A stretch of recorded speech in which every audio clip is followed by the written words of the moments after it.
Do you want to learn the tricks that top leaders use to get the most out of themselves and their teams? Well, Naftali Hoff is here to help. Lead to succeed. Picks the brains of top leaders to learn about their challenges, insights, and best practices. Here's Naftali.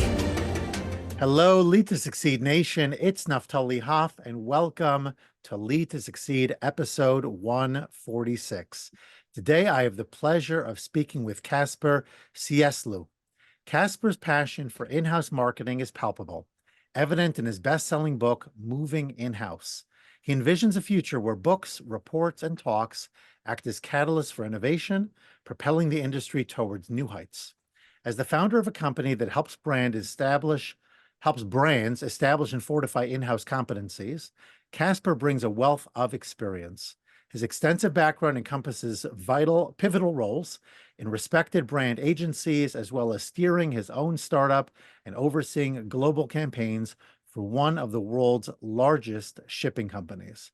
This multifaceted experience equips him with a unique perspective, allowing him to effortlessly bridge the gap between diverse industry landscapes. Kasper, so glad to have you on the show today. Thank you. So very nice words. Thank you so much.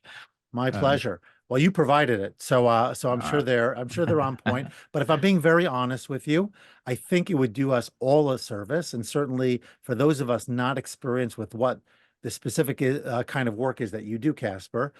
Tell us a little bit more about yourself, your background, how you got here, and maybe unpack that bio a little bit. Yeah. So thank you for having me. I started out in traditional advertising years ago. Well, actually, I started out before that playing double bass in a basement somewhere in Copenhagen. There's a pun in there somewhere. I'll get to it. But then I worked with advertising agencies for, I don't know, the first 10, 12 years of my career. And then I had a small startup. And then I ended up detours and so on, that's life, working for Maersk, which is one of the biggest logistics companies in the world, shipping companies, probably know the containers. And I was not necessarily set out to build an in-house agency. I was just there as a creative guy trying to figure out a way to tell the story in a different way. But when I traveled around the world to see our different offices and how things were working, I realized that a lot of the things we did were the same, but new campaigns. So the same campaign were built all over the world, basically selling the same stuff. So when I came back, my boss asked me, what's the best way we can make this more effective? And I suggested that we move some things in-house. And I guess that's the title of the book as well. So that's how it started. And then I realized in order to do great creative work, you need to figure out a lot of, all the basic stuff, all the processes and so on. And that actually goes back to the double bass in the background, because that's when I was young in school, we played in a jazz club in Copenhagen, and it was this Thursday night, it was sitting in. So me and the drummer were the band, so to speak, and then famous good musicians, I'm not that good, came in and asked us to play something. And in jazz, you're so lucky that there's probably only, I don't know, 50 standards or so. So if you know those, if you have your processes in place, so to speak, to get to my point, you could pretty much jam with anyone. Then they would just say, can you play, let's say, Summertime or Autumn Leaves or something in A minor, and you know what to do. So we just had to follow them. And I think that's the same thing I realized at Maersk, that it's like, all the processes are basically the same. So when I moved on from Maersk and so on, I could pretty much reuse all that. So I moved to an investment bank and then to a jewelry company. And even though the business were totally different, it was all about creative leadership. How do you make creative people blossom, and how do you structure a creative thing that's, in its essence, creativity is so difficult to get your hands on. So that's basically what led me to this. Then I wrote a book about all my mistakes and the few things I learned from that. And then we built this company called Sight that helps companies bring in creative competences. Long introduction, sorry for that. No, that's all good and very helpful, and I think there's more to unpack there. So when you talk about bringing the marketing in-house, as opposed to having it, I imagine, as freelancers or creatives elsewhere, Yeah. what, this may be very specific to what it is that you and your company are currently doing, but I'm curious to know in general, your experience between the virtual employee, the people who never step foot in the office, the people who are connected, whether it's through Zoom or through whatever type of technology links everybody, as opposed to being on site. What are the pros and cons in from your perspective, and tie it in specifically to the work that you do, and why companies would be better suited. I mean, it sounds to me like that's the argument you're making, better suited to have such individuals on site, or at least exclusive for the company, if I'm getting that correct. Yeah, that's true. I mean, there are two questions in there, maybe more. One of them is being on site or in-house means that you only work with one brand, and that means that when you work with something that's complicated or you need to know the projects, you can move much faster. You can be much more agile. I hate that word, but you can be much more, Nimble. move around and yeah. When something change, and in my experience, things always change. So that's one thing. So that's being not necessarily on site in the house, but working with one brand and knowing that you can step over, you can look at the computer and so on. And of course, you can do this in a hybrid way because it's not necessarily being there all the time. But what I found, especially, I mean, for old people like me who had the experience, it's not that difficult not being in the office. But for young people, I think it's very much, I don't know the English word. We have a Danish word called mesterlære, which means master class. So you learn from more experienced people by sitting next to them and observing and working together with more experienced people. And I think for creativity, that's very much how you get better. You don't get better by sitting at home and starting to do something on your computer. It's a lot about looking, making mistakes, sharing your mistakes, and so on. And it's just more difficult to share your bad ideas and experience when you're sitting far apart from each other. So that's the other idea of being close. Okay. That's very interesting. Now, I'm going to ask a question that maybe has a specific target audience in mind, and as a follow-up, and then I would like to transition to something else. There are a number of WhatsApp chats that I'm on. One of them I'm not particularly a big contributor to because it is a creatives chat. I do contribute content, my podcast, leadership content, things like that, but I don't consider myself a creative in the traditional sense. Yet I see that there are so many freelance creatives out there, whether they're working individually or maybe they have a small team. So based on this idea that you just shared, that people learn best, especially in the creative space, when they have mentorship, they have people that they could look up to, they could bounce ideas off of, they could iterate. What is your advice to people who don't have that? Is it just participating in chats like I described, although the focus tends not to be on the product, but more, let's say, on selling and other things relating to that, technologies, things of that nature? How would you advise people who are not part of an in-house team, who are young, who are developing, to gain that kind of broader perspective and skill set that they may not be able to develop independently? Well, I mean, you can do this remote, of course, and I think it would actually be to join some community of something, or find old. If you're a freelancer, you probably went to art school somewhere or something like that. So do a network of something where you can actually share your ideas. It works really well sharing.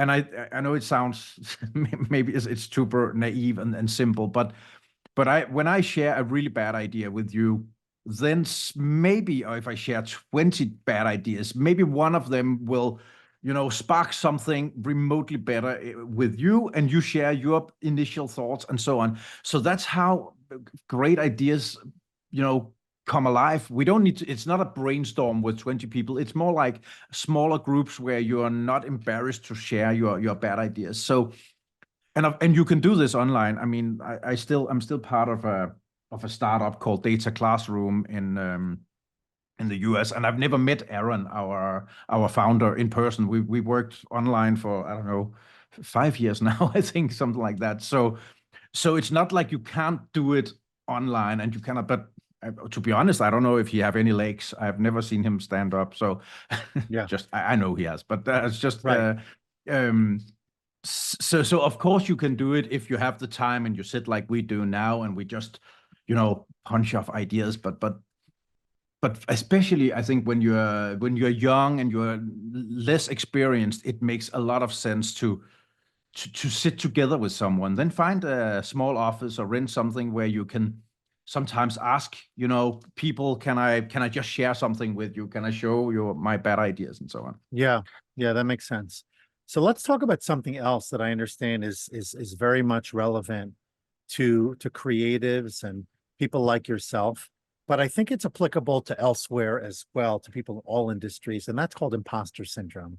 So for those people not familiar, imposter syndrome is this sense, and of course you can interpret it, Kasper, your own way in a moment.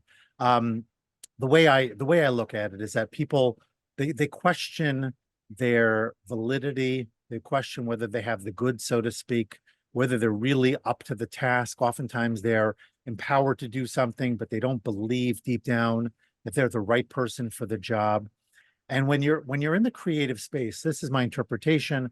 Again, would love to hear your view on it, where there's so much subjectivity. Typically speaking, you do a job, so there's an objective standard in many cases of what that job should look like. Either you completed it or you didn't. When it comes to creatives, and I've worked, by the way, with a number of creatives, because in the building of my coaching business, I went from a head of school and an educator where marketing and branding was largely non-existent. There was some, especially head of school. I had to sell the school. We had to recruit, teachers. Yeah. We had to engage families, and hopefully they would register in our school and all that. But I wasn't dealing with personal branding for sure. I wasn't dealing with advertising. I wasn't dealing with marketing or networking. All of those things were largely new once I hung my shingle and decided this is what I want to do. So in working with creatives, there's so many different ways to develop a logo, to develop a website, to develop a marketing campaign, an email campaign, etc. So I imagine that many people, even though they think they have a creative gift, they wonder if they're good enough to stand out in a very busy and competitive market. What's your take on that? And what's your advice? Yeah, so I think you're right. I mean, first of all, it's not like, you can put two lines below and say, now this is the correct answer. There are so many different right answers and so on. And I also think that's why, I mean, a lot of creative people, not only in advertising, but also in arts and music, struggle with, is this really good, or am I just, or can I would more say, like, what I experience is a lot of people, and I had it myself, is, can I do this again? Maybe it was just pure luck. Maybe my luck has run out and I don't have more more in me to create the next idea.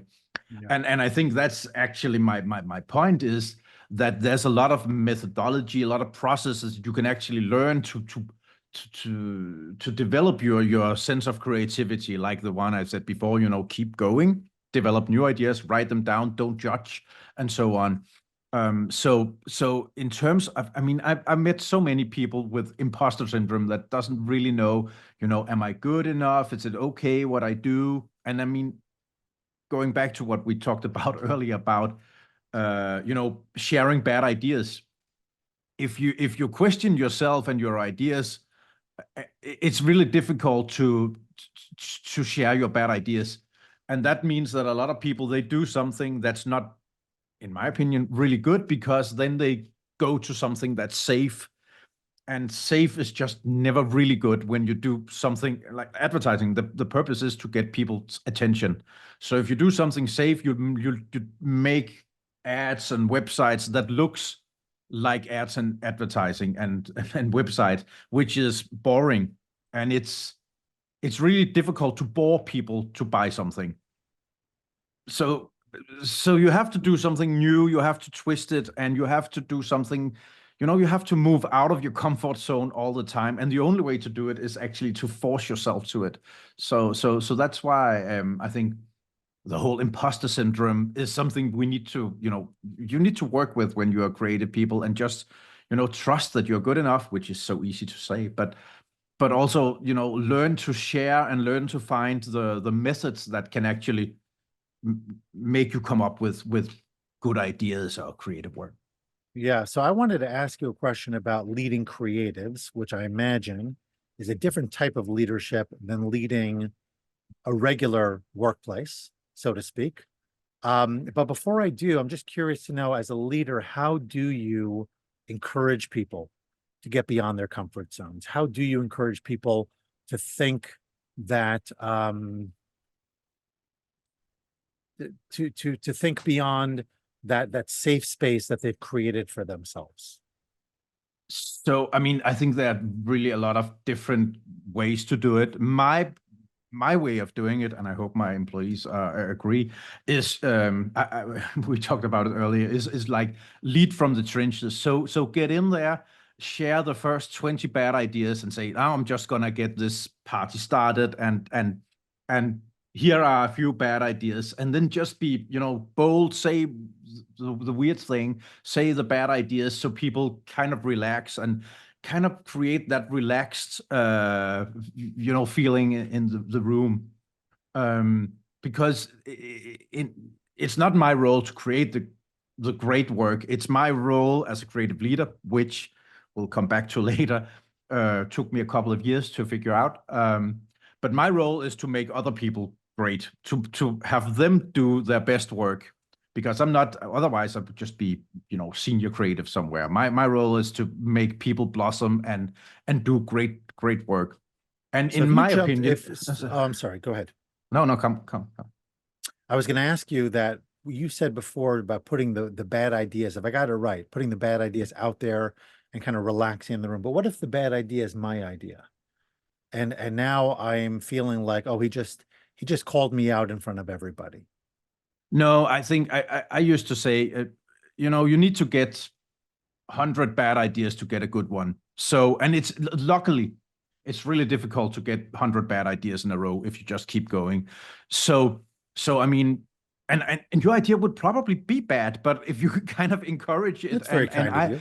No, I mean, I promise you, I will say the first 20 bad ideas, then you can say something that's slightly better. But I don't know. I mean, in my opinion, it's just it get that relaxed feeling and make people, trust the process.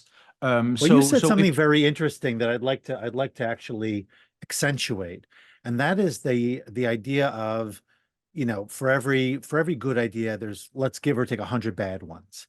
Now, that's a very relevant concept in different industries. So, for example, let's say I'm in sales, and I know that for the most part, I need to make X number of calls to have one sale.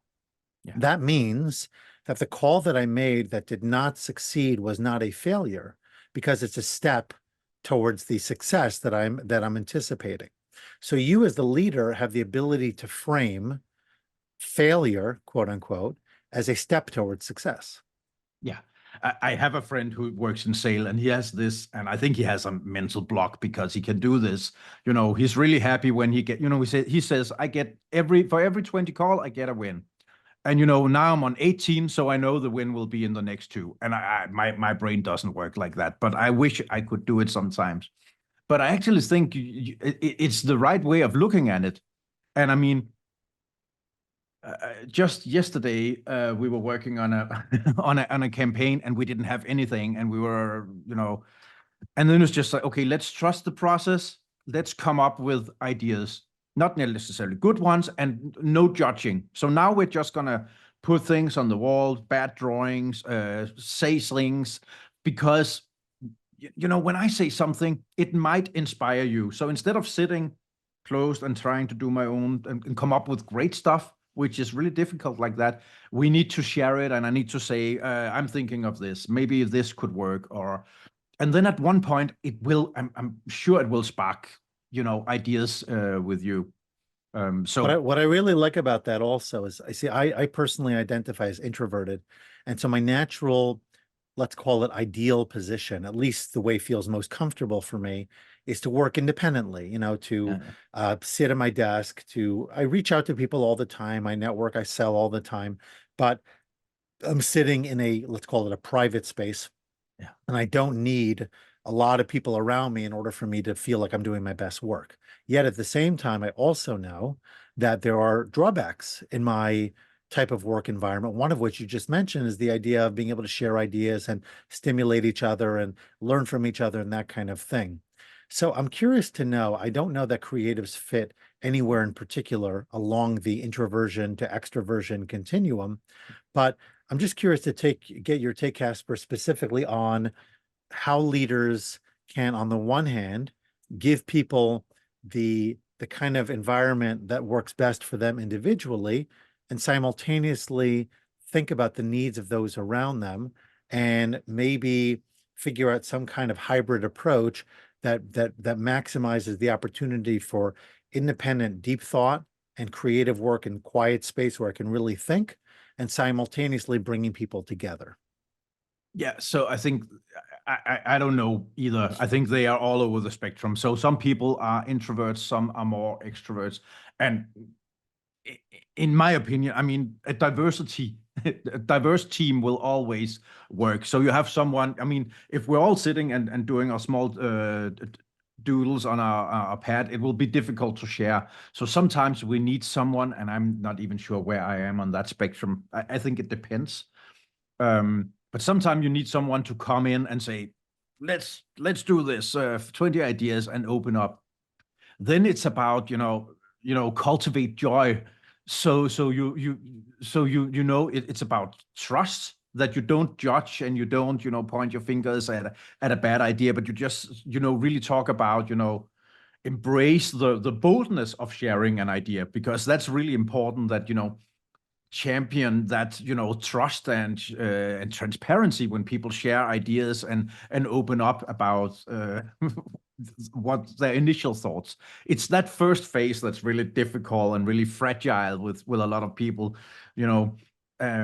and then it's not about, I mean, it's not about being in a big brainstorm with 20 people.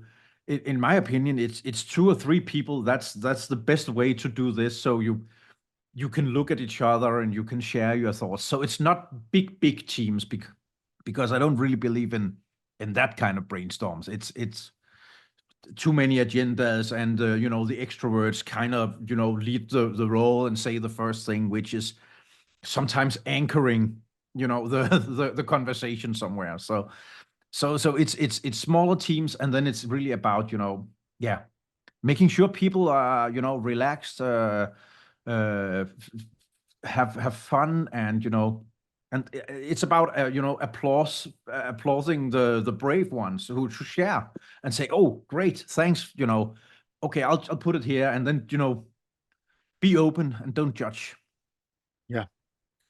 Yeah, I think that's a critical piece, setting creating the environment. Culture, oftentimes we kind of assume that it just exists, but culture is something that's created. And I can't think of anyone who creates a culture more than the leader. And so when the leader sets expectations, values, and expectations, this is what we stand for. This is who we are. This is the kind of workplace we want. These are the kind of people we want. And of course, when you're hiring, you're looking for that.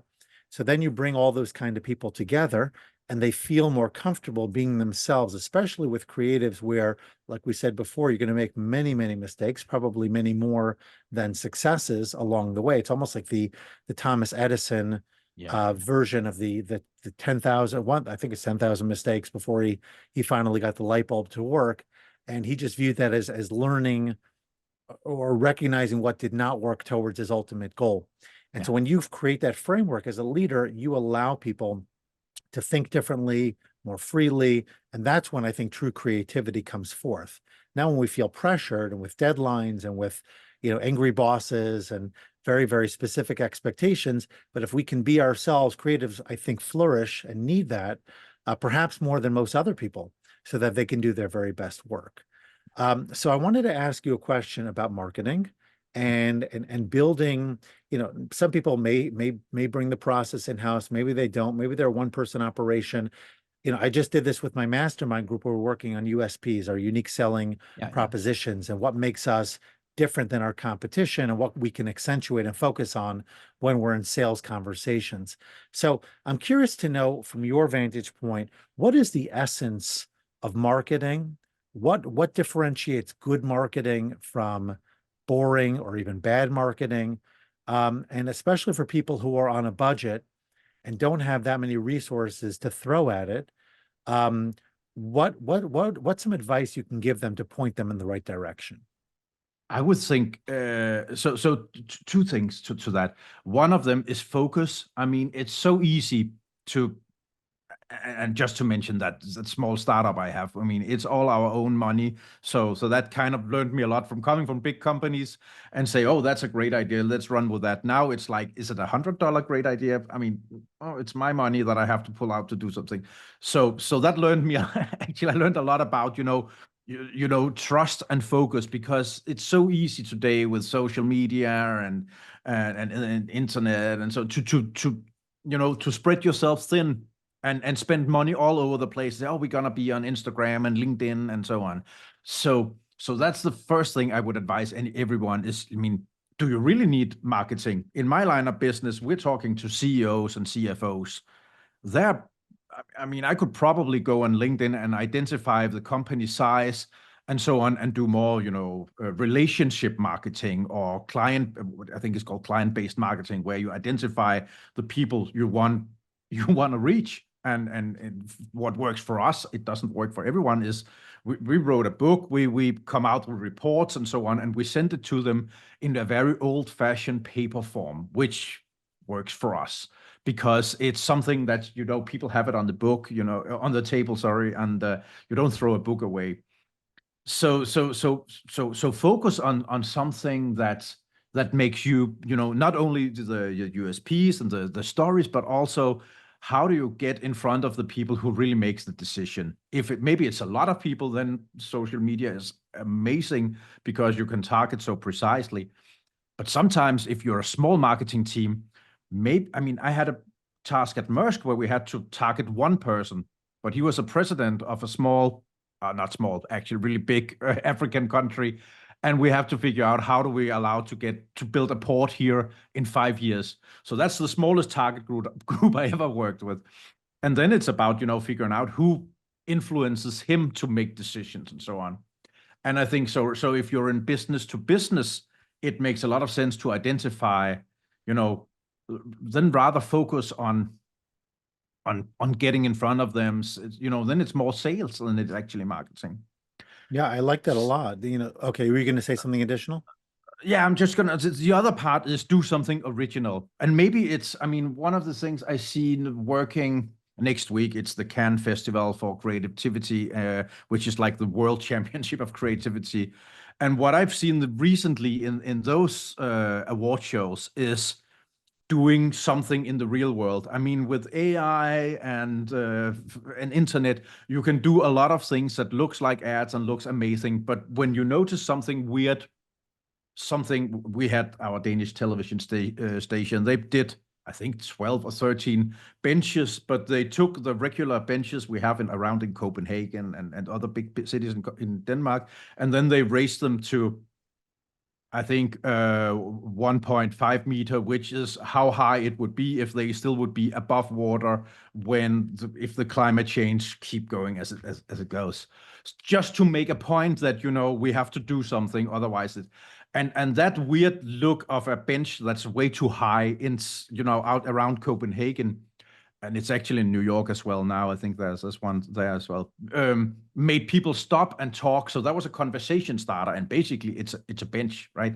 So, and it's just an example. It could be something else, but do something in the real world that stands out. Also, is a great way to, instead of buying advertising spaces, take a chance and do something I'm not saying illegal, but maybe slightly illegal or outside the rules, do one thing that people will talk about.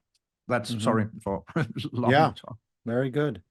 Yeah, I mean, there's a lot to unpack. We don't have a tremendous amount of time, but you did mention AI a bit in passing, but I think it's an important piece to dive into. I know that it's a concern in the world of creatives. I know it's a concern in the world in general. What do you see as the future of work, let's say in the creative space, but if you could expand it more broadly, certainly I would welcome that. Utilizing AI as a tool, but still not getting, but still being able to, I guess, at some level, leverage it rather than fear it ultimately usurping your job and marginalizing you within the economy. Yeah, I did a masterclass on AI this morning, so I have some very recent examples. I think one of the things that we use a lot in our agencies is in the initial stage. So instead of having to talk to you to get the first ideas, I can use something very simple like a ChatGPT and just ask, what's the biggest barriers for people to buy an electric car? And then I get 20 ideas for content, for instance, something that can get me started. I'm not asking it to write it, but it's just, getting me started, or it could give me 20 ideas on how to, say this. Again, maybe 19 of those will be bad, but maybe there's something there that could spark a conversation. So that's where we use it at the moment. Then I'm from Copenhagen, and Denmark is a very small country, so everything we do, we have to translate to other languages. We're barely a market, so we use a lot of AI to translate films where we can use an AI to speak other languages like Norwegian or Swedish or English and so on. So if we don't have the budget, we can do films in other languages as well. I mean, talking heads like us. I'm really So what about the old-fashioned. concerns? What about the concerns for people that think that AI will ultimately replace them? I don't think so. I think maybe I'm just happy-go-lucky, but in my opinion, I think we will get a lot of a sea of the sameness. So the bottom level basically will be better. All the general copy will be this better. But in essence, I think marketing and advertising is about standing out.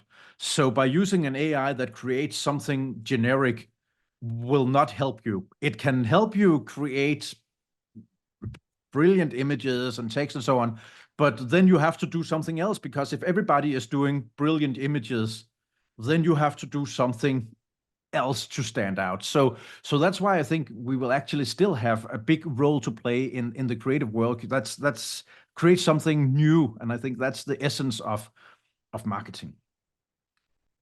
Maybe I'm just happy-go-lucky. Yeah. Okay. Well, I mean, look, I'd love to think that there'll continue to be opportunity, though I'm hearing even some Elon Musk and others that eventually, everybody will be able to just, I don't know, just sit back and relax and let AI do the heavy lifting. So I guess we'll see where it all plays out.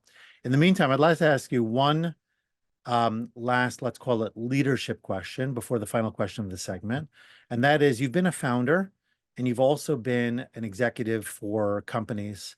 So you've been on both sides of it, if you will. What would you say are the primary differences? Actually, let me rephrase it.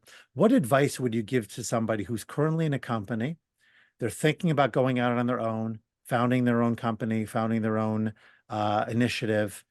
What advice would you give them to be able to take that leap and do so responsibly and yet successfully? So the first thing is, no matter how good your idea is, you're gonna do sales and marketing for 80% of your time, depending on what you do. And that's just, when I had my very first company, I thought I was going to do, that was like 20 years ago. So I was doing apps and so on. And basically every day at 10, I had to put down what I really wanted to do and start calling people because I need to to do work. So, and then, whenever people go home in Denmark, it's fairly early sometimes. then you could pick up and start doing what you actually wanted to do. So I think that's the sad part of it. Did you know, if you're just one person, it's a lot about making the sales in order to actually do what you probably, what you love to do. On the other hand, I mean, I realized that doing things I would never really like to do in big companies was kind of fun when it's your own money.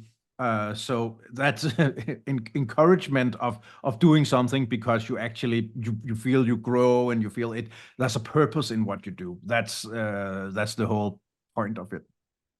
So let me ask you, Kasper, as the final question here for this first segment. I ask all my guests this question, and the reason I ask it is because oftentimes people see successful leaders and they think that they were born with a gift, or they're unique and they're special, and I cannot replicate, I can't become them. And yes, we are born with gifts, but simultaneously we make many mistakes, and it's oftentimes those mistakes and those setbacks that position us for future success. Take us through one of those mistakes that has positioned you to be where you are today. I think I was a terrible leader. So what happens I think a lot of businesses, but especially in advertising, is if you're really good at what you do, you get promoted to do something you're really bad at. So I was a great creative. I think I can see that. I have a lot of awards for that show. And then you get promoted to be chief creative officer. And then you realize, it's not about being, that's really not the role. Now you're in charge of making other people great.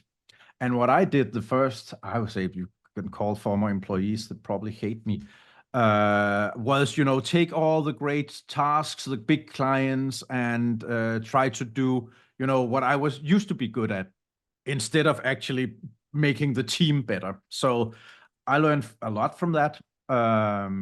And I think it took me a lot of years to actually realize that it was fun to make a team better. But I actually think that's the most important task of my job today. That's also why I have the small school here in Copenhagen, where we teach young people to work with creativity and so on. Because I really think it's fun to see people evolve and come from, being a bit shy to actually stand up and present great ideas and so on. So Nice. that was my I think I made a lot of mistakes, but it's one of them. So as we transition to rapid fire, I'm going to ask you some questions now for just quick responses. The first one might need a little bit of an expansion on the answer, but I'm really just looking for, if a person is not sure that they quote unquote are creative, so they have a creative itch, what would be some of the common qualities or attributes that you find in creative people that maybe that person also is in fact a creative? So I'll do it fast. I think we are all creative. I think it's a task that we can learn. Some people, I'm going to do it short, but some people are born with a more intuitive connection to their creativity. But I think we can all learn it, and so that's my short question. But you can actually learn it, and you can look at things, look at art, get inspired, and so on, and try to replicate or think, how did they come up with this? Two really cool things about living in Copenhagen. They have the best illustrated guidebook. No, I did that as a pronunciation task a few years ago. It's the weather, that 1-2 weeks where it's really, really nice, like now. The sun doesn't really set, so we have long white nights where everybody is outside. The winter is shit here. It's cold, it's rainy. So whenever it's springtime, everybody comes out, and you can swim in the canals, and the weather is perfect. Good food, good wine, beers, and so on. So, I thought it was more of a wintry place with snow and all that. You're saying it's more rain? yeah, we're too down south, so we do have snow of, I don't know, a month a year or something like that. But otherwise, it's like rain. Your favorite winter sport? I like skiing. That was short. A product or service that you love to market. I have a tendency to fall in love with whatever product I'm advertising, which might be dangerous. But I love doing cars. I think that's fun, but maybe it's just What's a the word? coincidence. You love to do Cars? car Car advertising, automotive. cars. Okay, good. Cars, yeah. Okay. But- The R was very soft, so I wasn't sure what you were saying. Oh, sorry. Okay, what's a Cars. product or service that you hate to market? Medicine. But that's also because it's so regulated. I'm not a big fan of doing financial services as well, but I would say medicine. Funniest mispronunciation of your name. I was in Turkey once, and there was this bar where you could, you just put in your name, and he would, and I was Gaspar, and I was Kasper, and so on. So I think Gaspar would be the best one. I was actually looking for the last name on that one, but okay. Either Oh, way, sorry. Yeah.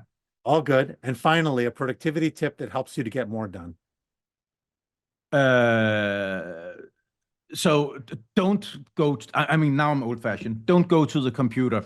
So do your ideas on pen and paper. Don't get too involved and fall in love with things. And you do that when you start, creating things on computer. And then it's also, looking at get the easy thing done fast. So Kasper, we've had a great conversation. There's so much more to unpack, but I think people are going to have to do it by reaching out to you directly. What's the best way for people to learn more about you, connect with you, and just benefit from all the great stuff you're up to?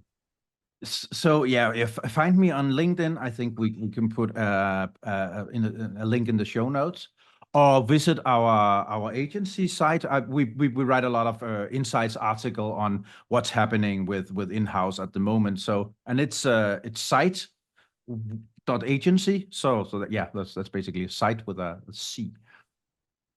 Nice. Set. Okay. And so before we let you go, Kasper, I'm going to ask you to leave us with one final life lesson to wrap up the episode. Oh, that's a difficult one. I would say if you're creative, lead from the trenches. That was what we said before, right? I mean, I don't know. It's difficult to bore people to buy something. I like that one. Let's keep that one. That's try a to good do one. something. Yeah. Well, this conversation was far from boring, and so I'm sure everybody's going to really get something meaningful out of it. I certainly did. Thank you, Kasper, for sharing some of your incredibly beautiful day that you have behind you with all that sunlight, all that sunshine, and staying indoors so that we could have this conversation. And I certainly look forward to sharing this far and wide so that we can continue to put the good word out there. Thank you for having me. It was fun. It was my pleasure. Take care now.